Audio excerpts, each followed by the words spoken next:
Yes, indeed, boys and girls. It is electric. It's your humble host, Lars Ulrich, hitting you here from somewhere in Southern California. And I've got an air drumming, glass wearing, toothpick chewing rock and roll guy sitting across from me. We're about 4 feet across from each other. It's kind of like looking in the mirror, isn't it, Lars? Yeah. It's like mirror image. Spitting image. Doppelganger. So I think we forgot to mention to the world that it is Dave Grohl that's sitting across from me.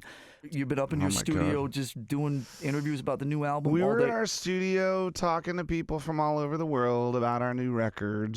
And I think it's funny when you wind up doing press, like after you've made a record, you're happy that you're finished with it. But you haven't had time to like overanalyze anything that you've done. Yeah. And then people start asking you questions about it, and you kind of start to figure out what you did in the last 5 or 6 months. So what's your favorite song? What was your MO? What's your this? And I always sit there and kind of go, can you come back and ask me that 3 years from now? Yeah. I haven't had any distance, any separation from this record, this process yet, and you just get thrown into the deep end right away. That's kind of where we are right now. It's kind of nice. Well, we also just went to Europe and we did a festival tour. Saw you over there, Glastonbury. Yes. We did a Glastonbury special about a month ago, and I talked about how awesome your performance was there between Radiohead, you guys, and Ed Sheeran. That was some pretty high-level It was pretty headliners. nuts. Watching you standing up at the side of the stage there, I presume this is public information, your monitor guy was passing around Jägermeister shots, and there was a... Was there a festive feeling? There was a very festive feeling in the air of the side stage at Glastonbury there. I had a great fucking time, not just watching you guys, but the whole weekend. And you, like I told you the other day, you had that audience in the palm of your hand, and you were taking complete control. You're not just the singer and the guitar player, but you're also, I don't know, the MC, the host. You've got like this incredible vibe. Is there anybody that's inspired you to take that kind of tongue-in-cheek, easy approach to an audience at that level? Yeah. Well, a few different people. Actually, James is one. Like James, I remember I had this box set, and I would listen to all the stage banner in between songs and just think like, this is the funniest shit I've ever heard in my entire life, you know? And when you sort of break down that barrier where you stop feeling like Superman entertainer guy, and it's just you and your pals on stage with a bunch of rowdy friends, and you're the guy with the microphone, right. That's when it gets fun to me, you know? Actually, when the band first started, I was really freaked out about being the guitar player and the singer because I'm a drummer. And so, you always got a drum set to hide behind, and you don't have to fucking worry about anything. I was always really nervous and uncomfortable out front. And then we did this show with Bowie in like Switzerland or something like that. And we were opening for him, and I saw him backstage, and he's, gracefully walking around like David Bowie would, and like smiling and being so incredibly amazing. And then he gets up on stage, and he's walking just as he did when he was backstage and having a cigarette. Suave and I realized, like, oh, he's being himself. Wow. Maybe that's all you have to do. Like, you just get up on stage. You don't have to adopt a different persona. And all that. And so as long as you can make that connection with the audience and just be yourself, then it's easy. Do you think of yourself primarily as a drummer? Oh, dude, yeah, absolutely. I love playing guitar, but guitar is my first instrument. I started playing drums by default. I was in a band where the drummer was just fucking lame. And I knew that I could do it. And Wait a minute.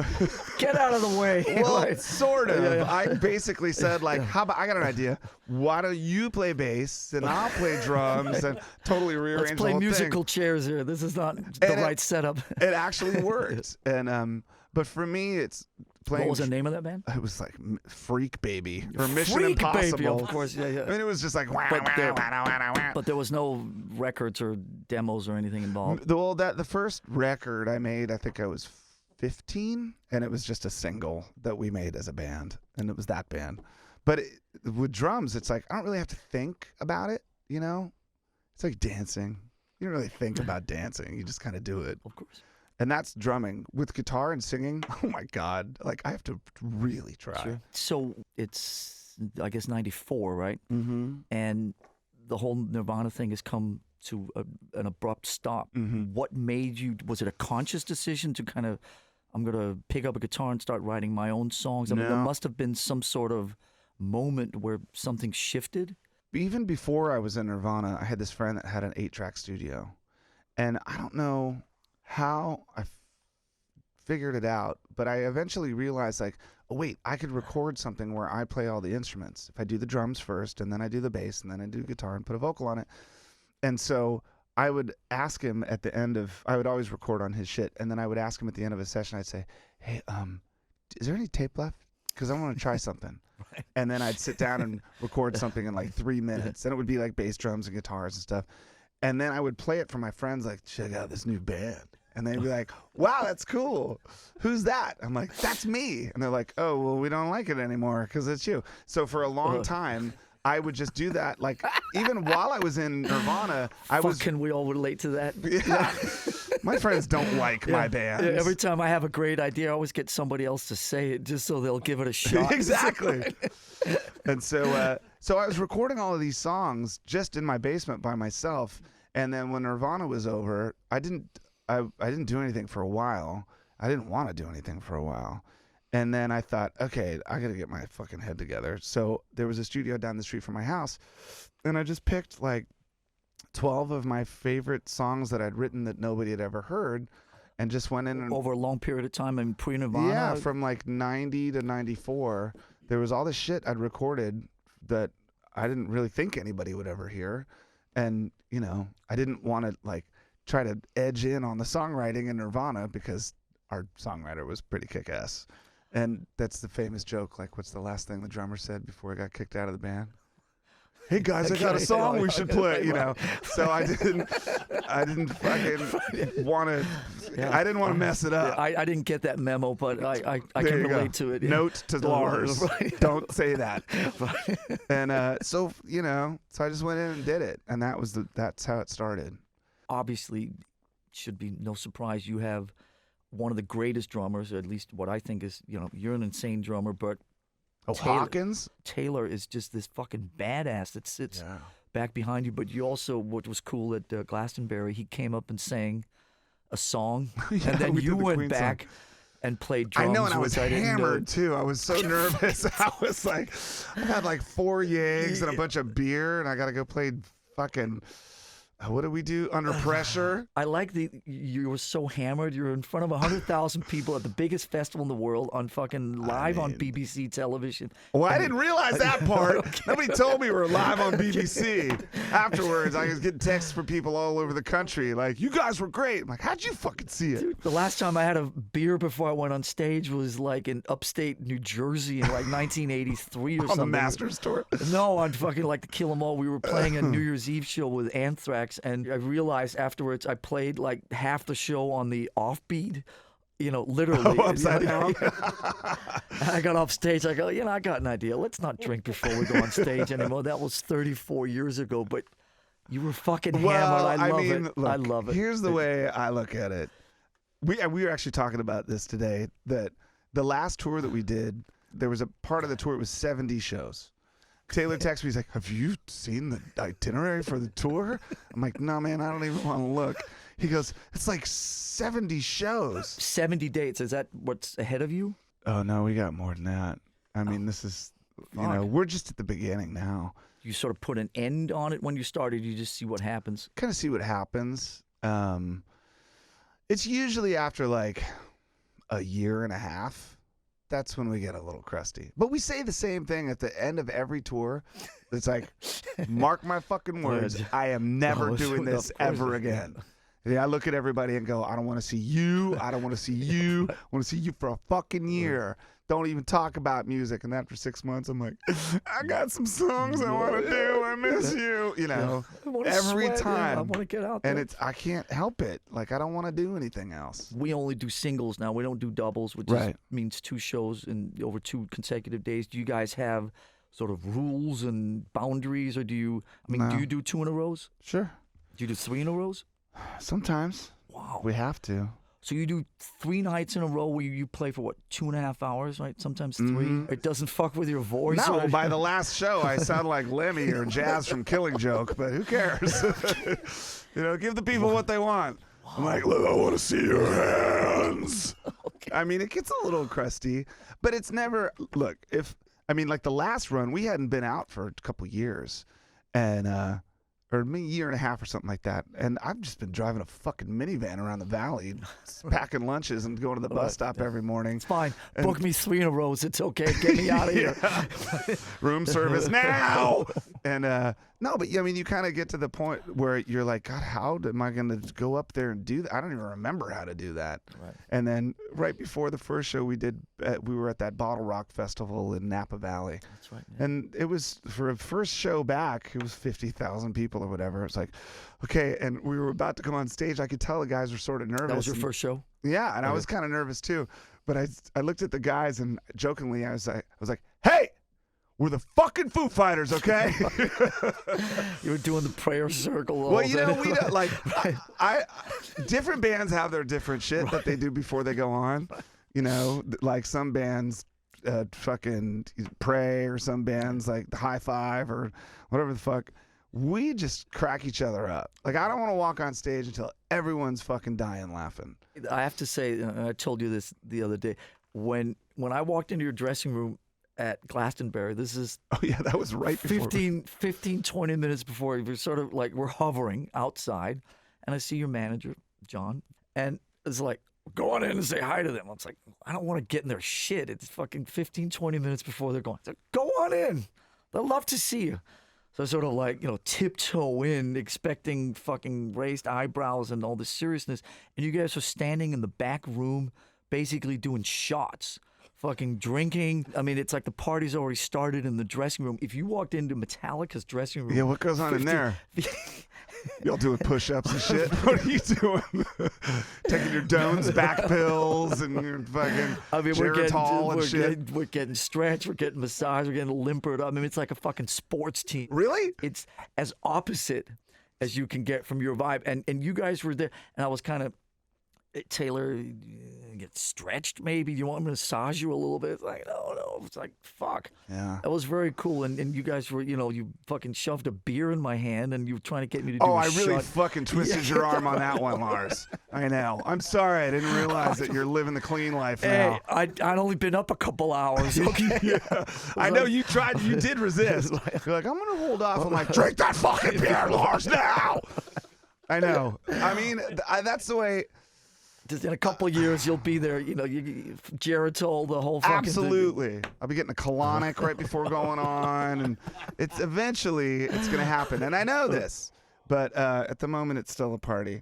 I see you guys are kicking off your U.S. run. You're doing a Cal Jam. And so as a huge Deep Purple fan, one of the monumental concerts in Deep Purple's history is the legendary Cal Jam from 1974. Yes. And then there was the subsequent Aerosmith and Nugent one in 78. Yes. Are you sort of reviving that, I guess for lack of a better word, brand or whatever the fuck you'd call it? Did you? Well, here's how that happened. Okay. I had this idea of how we were going to record this record that I kept secret for a super long time. I didn't tell anybody. And then we didn't do it, thank God. But I wanted to write and rehearse an entire record and then book a night at the Hollywood Bowl, build a recording studio on the stage of the Hollywood Bowl, like with isolation booths and a control room and the whole fucking like tape reels and the whole deal. I wanted to do that, invite 20,000 people to watch us record our album live on HBO. I was like, this is fucking them. Nobody's done this. That would be a way to top the TV series, yeah. Exactly, because at that point I was like, how much more fucked up can I be? And so I'm like, okay, that's what we're going to do. That's what we're going to do. So we booked this night at the Hollywood Bowl. I go and I tell the band, like, here's what we're doing for the next record. They're like, dude, enough. Can't we just fucking go in the studio like everybody else and make a record? And I'm like, no, we're going to fucking do it live and people are going to watch it and it's going to be amazing. Live, straight to vinyl, straight to the world. Like exactly. It would be fucking live on your stupid phone or whatever. Like everybody be watching us blow it live on. So that was the idea originally. And then like maybe 8 months later, PJ Harvey sort of did something similar where she set up a recording studio. It was almost like an installment in an art museum where you could come and kind of watch. And I was like, shit, that's sort of similar. Fuck, now I can't do that other thing. But we held the date at the Hollywood Bowl. So then someone said, well, do you want to keep that date and just have that be your record release party? I was like, okay. And then I thought about it more. I'm like, I love the Hollywood Bowl, but I want some fucking like big and loud and like people and volume, just fucking huge. So we started looking around, and we were looking around at speedways. Sure. And so the original was either at Ontario Speedway is where the Cal Jam was. And then the people that I work with, JC and Kurstin, they're like, we got a fucking great idea. Let's bring Cal Jam back. And I'm like, oh my God, fuck yeah. Like one day, huge. Because whenever I think of Cal Jam, I think of like dudes with fucking a Schlitz can and no shirt on, all sunburned, and cut off jeans tees and their socks pulled up all the way, just fucking listening to Tull, you know, like that's the shit. I'm like, fuck yeah, let's do that. It'd be amazing. So the place holds 100,000 people or something crazy. And actually, I pulled this up early. Look, let me see. This is the OG like flyer or poster. It's got Deep Purple, Emerson, Lake and Palmer, Black Sabbath, Seals and Crofts. Dude. Black Oak, Arkansas, Jim Dandy, where David Lee Roth got most of the front. The Eagles, Rare Earth, and then the second one. Well, see, the cool thing is that all those bands are playing with us at the gig. Right. So you got Queens, you got Cage, and you got fucking Liam. Come on. I mean, you're bringing Liam Gallagher to the U.S. Well, you know what was really funny before at Glastonbury? When he came into the dressing room. When he came into the dressing room, right? Legendary. Okay, so the Glastonbury Festival in England is a fucking big deal, right? The biggest deal. Well, I guess, but like I didn't realize. I thought like, well, we've done Reading before. This will be easy or whatever. And so everybody, like when we do interviews, they're like, this is the pinnacle of your career. How does it feel? And we're like, killer, I guess. I mean, really? Is it the fucking, are we getting knighted? Like, what the hell? They're like, you're headlining Glastonbury. What do you think about that? I'm like, it's going to be kick-ass, I guess. What's fucking going on, you know? And so Taylor was really nervous. I don't really get that nervous anymore. I just go like, and it's all good. And so Taylor's kind of have another beer and go laugh. I mean, why not?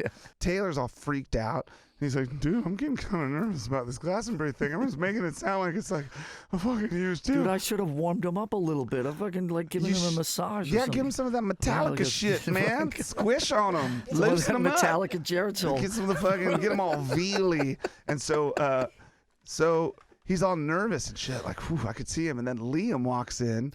And he's like, all right. And we're like, hey, man, how's it going? And we all love Oasis, and we love Liam. And Noel, too. And so he walks in, and he walks right up to Taylor. Taylor made this solo record last year or something like that. It had this song called Range Rover Bitch on it. So he plays like all the instruments and does... Taylor does all the instruments and shit. You got to see the video for this song, dude. It's one of the funniest things Range Rover Bitch? Range Rover Bitch. You have to see. I mean, the song's super fun. And Note to self. Okay. I'm telling you, the video, you will laugh your fucking ass off. It's insane. Anyway, so Liam comes, he's like, all right, and he fucking, he turns straight to Taylor and he goes, Range Rover Bitch, man. That's the fucking shit. And Taylor's like, huh? And he goes, and then he starts fucking. Liam starts singing. So he went to Taylor first. Oh, absolutely. That's he starts singing all the words to Taylor. Right, like he knows all the fucking lyrics. And we're just 1 like, inch away from his face, right? We're like, is this even fucking happening right now? And he turns to me, he's like, your stuff's all right, you know, but fucking Range Rover Bitch, man. And it was amazing because I swear to God, it's one of the reasons why the show was so good is because Taylor just went, yeah. And then he was fine. We wanted to jam a song with him that night, but it didn't work out. But we're also doing, I mean, we're what playing would you with play with him. Yeah. Could you play an Oasis song in the heat of the moment? Yeah. Absolutely. Could you play like Supersonic or? Sure. Yeah. Fucking any of them, really. I mean, like, I know those songs well enough that I could pull one out of my fucking ass and go for it. You know? I mean, sorry, I didn't mean to say it that way. I know. So when we were doing Death Magnetic, which was the last super long indoor tour we did, we changed set list every night. Yeah.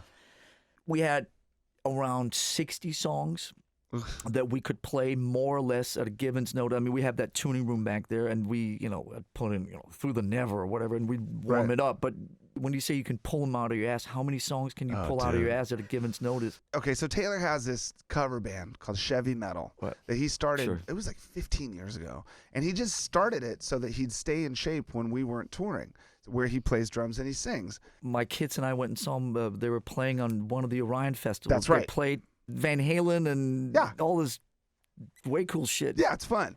So the Chevy Metal set, like they know like 30, like they know Turning Japanese and fucking Ziggy Stardust, and they know, so there's all these songs that inevitably make their way into Foo Fighters shows eventually, where it's everything from like Bitch by the Rolling Stones to fucking Detroit Rock City to whatever. So we've gotten to the point where it's like, we'll start playing a song that we don't know, and the first minute might be rad, and then we'll get like to the chorus or something, and then it just fucking the wheels fall off. And, we did the other day. We did this Van Halen thing. Yeah, and you get through the cycle, the verse, bridge, and the chorus, and then by the time you hit the second verse, it's like, okay, enough. Exactly. But if you can get through the first 90 seconds, you usually get through the 4 minutes of the song, right? I mean, if you've done the cycle. And then people love to see bands shit the bed. No, but like that's the thing is nowadays there's so many bands that have such an involved production that there are no mistakes, whether they're playing the track or they're playing their shit's locked up to the lights or whatever the fuck. Yeah. So there's no wiggle room where you can actually be a human being and blow it. So then I think that like all of these bands that are super awesome with amazing production that play songs that sound exactly like the record, I think that works to our advantage. Yep. Because then we go out and we fucking shit the bed, and everyone's like, oh, did you see that? They're people. People can relate to that. You throw names in there. You've jammed with Jagger, McCartney, the Zeppelin dudes. How does all that sort of work? How do you end up playing Saturday Night Live with Mick Jagger? What's the mechanics of something like that?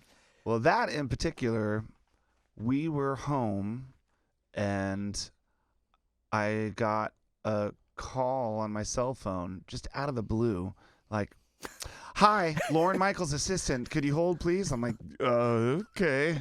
He gets on the phone. He's like, "Hey, Dave." I'm like, "Hey, man." And we start talking, and he said, he goes, "Well, look, I'm working on the season finale, and the host is going to be Mick Jagger." I'm like, "Oh my God, that's amazing." He goes, "Yeah, he's nervous about it. He's never like hosted before, and so this is his first time." Imagine Mick Jagger being nervous about anything. I know, isn't it weird? Well, that's it. Okay, so anyway, so he goes, "And the Stones aren't doing anything right now, and he needs a band, and so I was wondering if you guys would be his backing band." I'm like, and I remember I was in the bathroom when I got this call. So I'm like, "Oh, fuck, when is it?" "Of course." And he goes, "It's, May 18th or something." And I go, yeah. And I grab my laptop and I'm like, "Let me just check really quick." And I look, and there's a show in like Jones Beach or something. That you guys, the Foos, are playing. Yeah, on that same day. I'm like, okay. I think we have something to do, but I'm going to get rid of it, so let me call you back. And I call up Silva. I'm like, "Dude, Lorne Michaels just called. He wants us to jam with Mick Jagger." And he goes, "What's the date?" And I told him, and he goes, "Well, you got a show that day." I'm like, "Fucking, I don't care. This is Mick Jagger, man." He's like, wants us to jam with him on SNL. And he goes, I can't get you out of that gig. Like, you've already been paid or something like that." I'm like, "Dude, no fucking way I'm saying no to this. There's just no way." So did you end up doing like double duty, or? Yeah, we fucking took a helicopter. Stop. we sound checked, of course you did, or whatever. We sound checked, like flew over, did a 2.5-hour gig, and then we flew back, and then jammed with them. And then, since it was a season finale, they were having a party out in that square, I think where the ice rink is, right next door or whatever. And they're like, "Would Chevy Metal play the party?" And so we were like, "Fuck yeah." Taylor's band, yeah. It's the cover band. Yeah. So we were like, we sound checked, then we played this 3-hour gig, and I think it was New Jersey. And then we do the SNL thing. And then at 2:30 in the morning, we start playing the after show party thing. But it was amazing because we do Bitch by the Rolling Stones, and we do Miss You. Sure. And so we said to Mick, like, "Hey, would you want to come up and maybe do Bitch with us?" And it was like, "Well, let's see how it feels." And then the party starts, and we see him. We're like, please, Mick Jagger. And he came up and did Bitch, and it was fucking Amazing, dude. And we don't do it like ding, ding, ding, ding, ding, ding, ding, ding, ding, ding. We do it like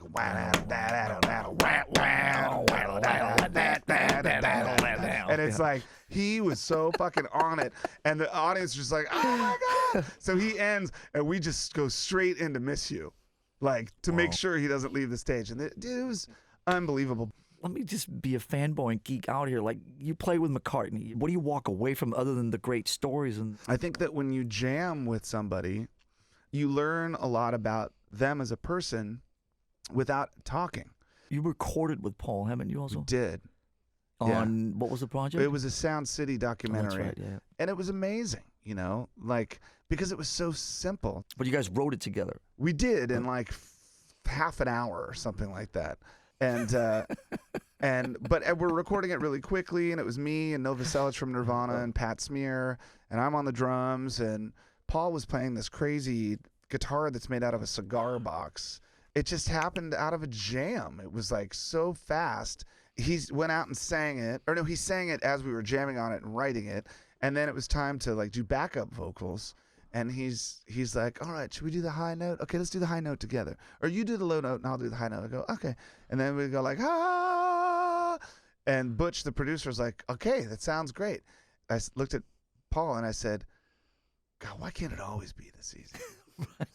And he said, it is. And I was just like, dude, for you, Paul McCartney. He's amazing, man. We haven't really told anybody, but he plays drums on a song on our new record. We haven't really told anybody yet. There's a song called Sunday Rain that Taylor sings. I thought, man, this would be a good one for Taylor to sing because Taylor's got a great voice. Yeah. Taylor sounds like Roger Taylor from Queen or Rod Stewart. He's got this raspy killer voice. I'm like, Taylor, you should sing this one, and I'll play drums on it. And then Daryl Thorpe, our engineer, had made records with Paul before, and Paul was coming into town, and so he's like, man, you should get McCartney to play drums on this. So I text him, I'm like, hey Paul, you want to play drums on a Foo Fighters song?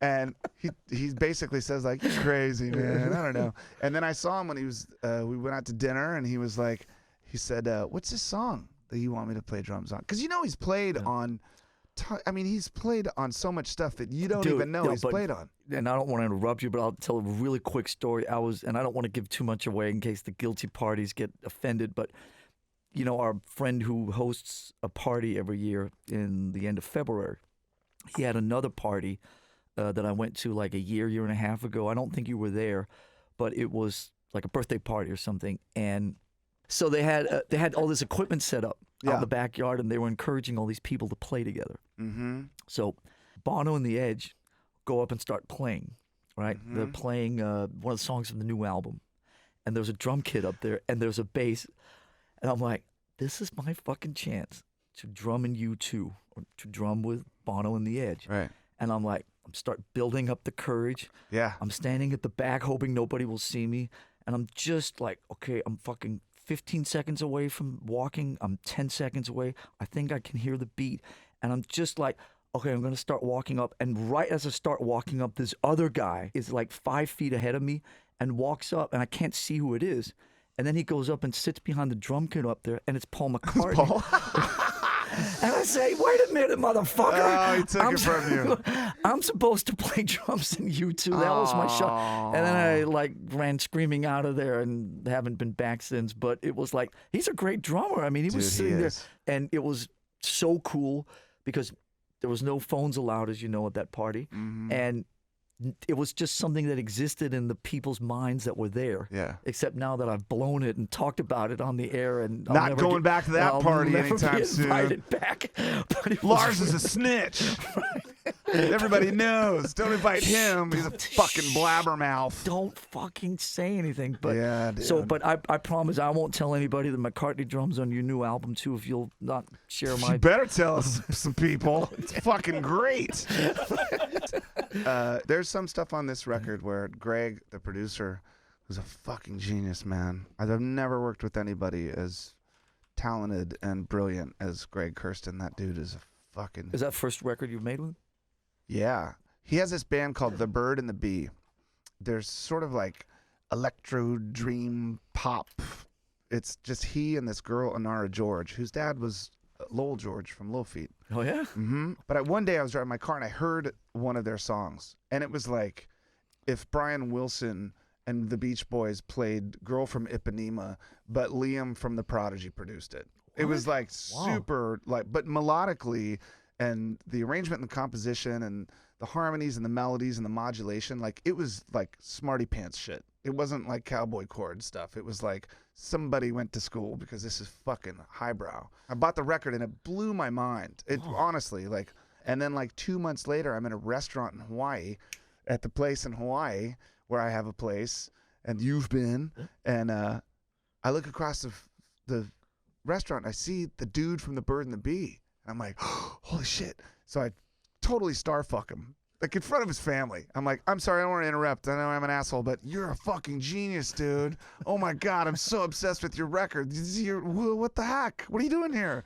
He's kind of shy. He's like, oh, I have a place here. And I'm like, oh my god, what's up with The Bird and the Bee? And he's like, well, we're gonna make another record, but first I have to produce Sia and Adele and Beyonce and Pink. I was just like, oh, okay, I get it, all right.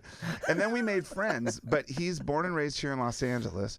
First record he ever made was produced by Eddie Van Halen with Dweezil Zappa when he was like 11 years old. So he has this like crazy sort of like punk rock new wave background, but he's a studied jazz musician. So then he went and studied jazz. Oh, you love jazz, don't you? Sure. Oh, Yeah, you got to meet Greg, dude. He's amazing. Anyway, so he went and studied jazz at the New School in New York. He might have gone to Berkeley, I'm not sure.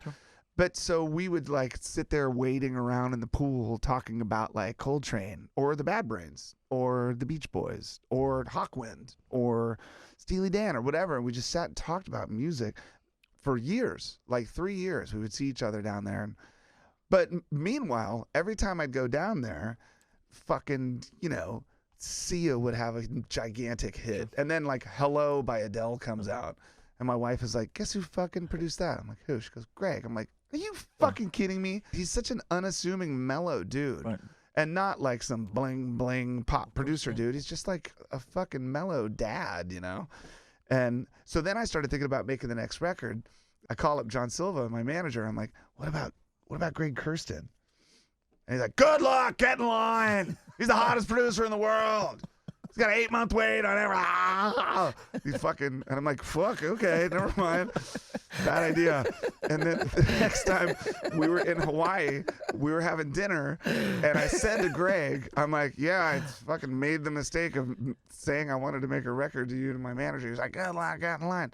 And Greg was like, dude, anytime you want to do it, I'd love to do it. And he's never made a rock record.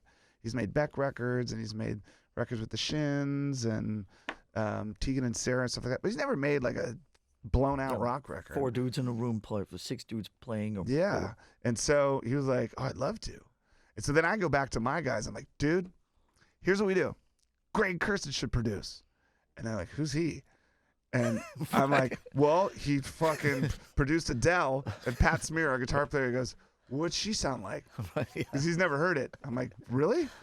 And then I'm like, well, he did Sia too. He's like, I don't even, what's that? Who's she? Pat's in his own fucking world. So then I play him an Adele song, and he's like, that's pretty kick-ass, but how the fuck does that even apply to what we do? I'm like, no, I swear, I've talked to this guy for years about Brian Wilson and George Martin and jazz and punk, and he's going to be great, man. He's so fucking smart. And so that's why we did it with them. And it's nuts, too, because he's a jazz guy, he'll go fucking way outside. So I'll say, like, dude, I want this one to be super blown out noisy. And then he's like, okay. We do a take, and it's just like, I'm like, no. Not that noisy. So working with somebody like that, what was the magic that came out of it? How did it, was it mostly like sound stuff, production idea, vocal ideas? Kind of all of the above, because what we wanted to do is we wanted to make an album that was sonically bigger than anything that we had ever done. Let's just go bananas.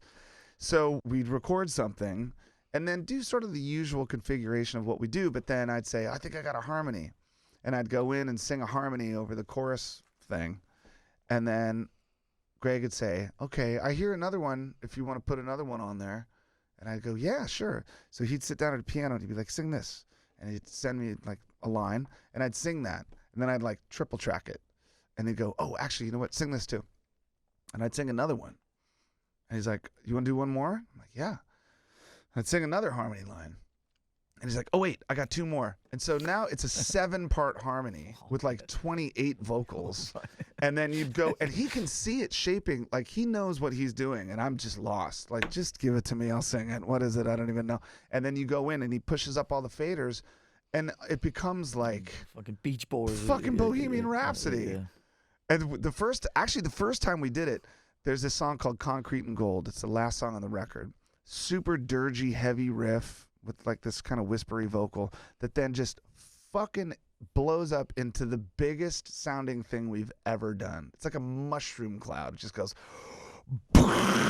it's so fucking gigantically huge. And so I was about to go in and put these background vocals on it. And I'm out in the parking lot, like with my pen and paper and my guitar, and I'm like working on stuff. And all of a sudden this dude, Sean, who sings in Boys to Men, comes walking through the parking lot. And I'm like, dude, what's good? How you doing? And we're like talking and stuff. I'm like, what are you doing here? He's like, oh, I'm here to do this doo-wop thing. What are you doing? I'm like, we're making a fucking record. He's like, no way. We start talking. And then I said, yeah, this song, I kind of wanted to do like a choir on it. Like, the chorus blows up. I want there to be like, I wanted to be a choir. And then I'm like, oh, Sean, will you sing on our record? And he's like, yeah. Are you kidding? I'm like, no. Let's do it. He goes, okay, well, let me do the thing I got to do. I'll be in an hour.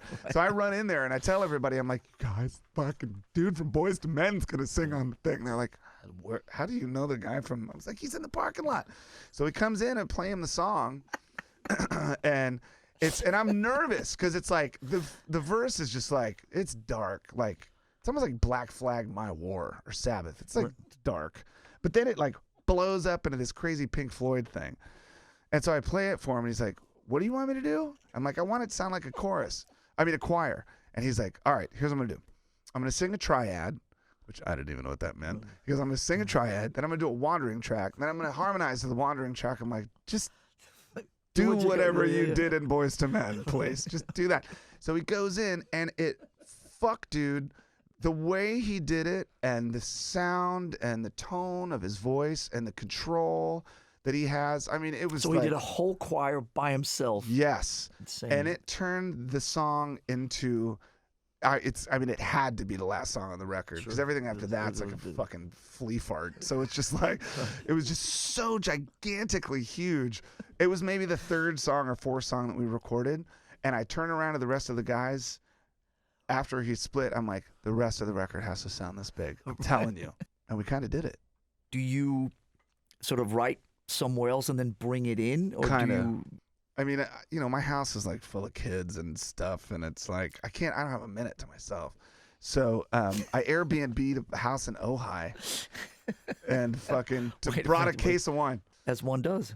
I mean, fuck yeah. That's what. Have you ever done that? Because it's kick ass. I know a nice little place on an olive tree farm. Me and you, come on. It was awesome, dude. Let me tell you something. You said one of the fucking the mantra that it became my mantra for a while. Where we came. Remember when I came and interviewed you for the you guys were releasing a Metallica record, and me and Taylor flew up to your studio, and I interviewed you. Fuck yeah, of what course. Was that? That was like that was Death Magnetic. Death Magnetic. That was in 2008. Yeah, about 10 years ago. Oh my God. And so that's they right. were That like, was a lot of fucking that was fun. so much fun, dude. That was a great interview. But so you guys sent your plane down to pick us up, right? So that now we've got a plane. So after, we're drinking wine and we're starting to get a little loaded, but I had to fucking get home, like, to my wife and kids and shit. And you were like, you go, let's go to Vegas. And I'm like, what do you mean? You're like, you got the plane, right? I'm like, yeah. It's your plane. You're like, I know, let's go to Vegas. I'm like, dude, we can't go to Vegas. And you go, we can do whatever we want. I was like, yeah, we can, man. And then I went straight home. No, but it's, we could do whatever we want. I was like, back in the day, I want to be Lars Ulrich so bad. Back in the day, it was, whenever we were flying around, and back when we were certifiable, not that long ago, but whenever we back in the day, we would we'd go up to the cockpit, and you'd see like 9 beers into your unit. It's like, you know what? Let's just redirect this plane to Vegas rather than to the next city. Could you do that? Yeah, you can do whatever you want. See what I mean? What the fuck is that shit? God. I Me guess and you so. on that plane one day. Dude. We should fly to like Portland, and then halfway up the coast we'll go, Dave, let's go to fucking Vegas, bro. Let's go to fucking Cabo Wabo, bitch. Let's start in Vegas. Oh, start in Vegas. And we'll hang in Vegas, then we can move our way down to Cabo on the second day.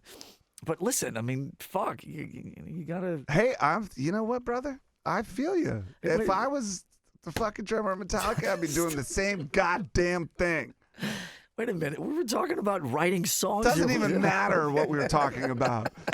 You know, periodically. I'm so fucking flying on coffee right now. You have no idea. I actually had to go to the hospital once for drinking coffee. I did. Tell me about that, Dave. I was making a Them Crooked Vultures record and doing a Foo Fighters record and just had a new kid and I was like sleeping 4 hours a night. I was drinking 3 pots of coffee a day. And I started fucking having chest pains. I'm like, oh my God, I think I just turned 40. So I'm like, well, of course I'm going to die because I'm 40. And so I'm like, fuck, man. And it was crazy because we had to go play on the 4th of July at the White House. And this is a couple days before going to play at the White House on the 4th of July. And I'm like, fuck, I don't want to go to the doctor because he's going to tell me not to go play the White House. So I'll just put some Bayer aspirin in my wallet. You don't want to tell your manager because he's going to tell you that you got a gig somewhere else. I was like, but I also sort of figured, like, if I have a heart attack, it's probably that's a great place to have it. That's the safest place in the world to have a white. There'll be people on top of you in nanoseconds. I'll be fine. And so, so we do it, and I come home and I call my doctor. I'm like, hey, Mel, I'm having chest pains. He's like, okay, are you having them right now? I'm like, well, yeah, kind of. He goes, get in here.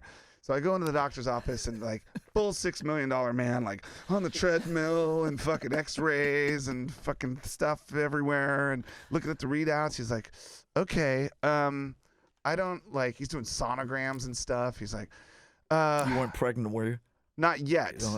And so, so then we can do whatever we want, man. Yeah, we can. And so then he's like, just go to Cedars and get a fucking MRI or whatever. I'm like, okay. And I'm convinced I'm dying. And so I fucking go and I'm like in the MRI and get the whole thing. And then I come out and I'm sitting there and there's the readout thing. And the doctor comes in like, hello, I'm your doctor. I'm like, hi. And he takes one look at my heart thing and he goes, well, how old are you? 80? Are you 80 or 90?